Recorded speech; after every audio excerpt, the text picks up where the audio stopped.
Антке менен саламатсыздарбы? Менин милициям мени коргойбу же кордойбу? Жалпыга жактыбы, жакпадыбы жыл жаңырар замат өктөмдөрү күчүнө кирген жаңы кодекстер менен куралданышкан укук коргоо органдарынын айрым кызматкерлеринин жосунсуз жоруктары төбө чачты тик тургузууда.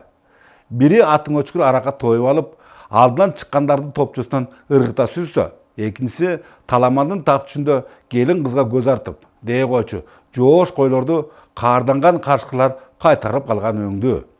Антейин десең, ал эрулдардын төө көрдүңбү жок, бээ көрдүңбү жок деп алеки заматта эл жобокторундагы куу түлкүнүн кейпин кийип калгандарын кантесиң.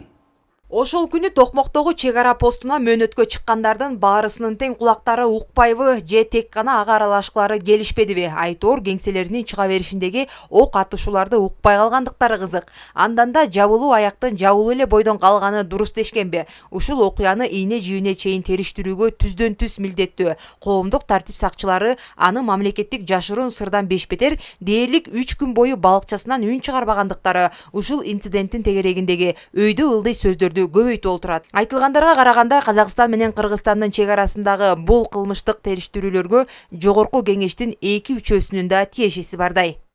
Азырынча толук тактоону талап кылган кептерге таянсак, экөөсү пневматикалык тапанчадан ок чечкен ушул окуя аткезчилик кылышкандардын ортодогу оңой олжону бөлүшө албай бири-бирине курал мээлеген. Дейинкиси жел жүрбөсө чөптүн башы эмнеге кыймылдамак эле. Ага Кыргыз парламент мүчөлөрү Урмат Самаев менен Бакыт Жетигеновдун тиешелери бар экендиги кыйтылууда. Анткени алардын бирин журналисттер 3 күндөн бери издей берип чачса, экинчиси жылуу жумшак гана өзүнүн сүттөн да ак экендигин билдирди.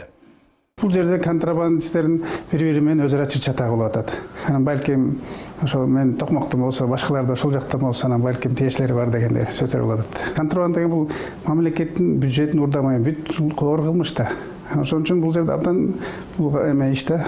Туура эмес. Ошон үчүн ал жака эч качан мен жабыштырбай койсо деле болот. Анткени түшүнүксүз жагдайлар менен суроолор дали арбын. Бассак турсак да башты ортканы ушул криминалдык көрүнүштү коомчулуктан жашырууга жасалган аракет. Экинчиден күбөлөр билдиришкендей, окуя болгон жерге ички иштер министринин орун басары менен кеңешчисин барышып, эч нерсе болбогондой түр көрсөтүлөрүнө эмне себеп? Бирок бизде чындап эле мыйзамдардын үстөмдүгү орнотулса, күнөөкөйлөрдүн баарысы тең тиешелүү жазаларын алып калалары бардыр. Буга толук ишеним бар. Анткени учурда тооктумдай кой, анын жумурткасын уурдагандардын бири калбай, темир тор артында. Керек болгон болсо, тергөө ошол иликтөөнүн натыйжасында керек болсо катуу чара көрүлөт. Бул именно жетекчилерине карата, милиционерге карата эмес, жөнөкөй милиционерге карата эмес. Именно жетекчилерге. Райондук болобу, областтык болобу, бул өзү кезегинде болот. Министр болобу, депутат болобу, жөнөкөй адам болобу, бардыгы үчүн мыйзам бирдей. Ошондуктан сөзсүз түрдө бул жерде ачык акыйкат тергөө амалдары жүргүзүш керек. Муну коомчулукта карап турат да.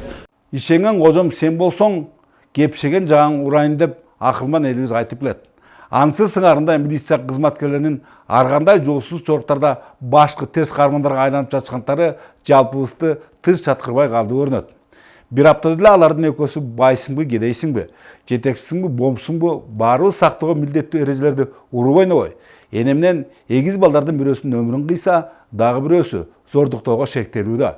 Ал эми андан ашса ашып түшкөн, акыры кем калбаган шериги кыздарды коркутуп үркүтүп, акча талап кылган. Демек, менин милициям мени коргойбу же деп күмөн сананын жөнү бардай. Анткени саламатта калыңыздар.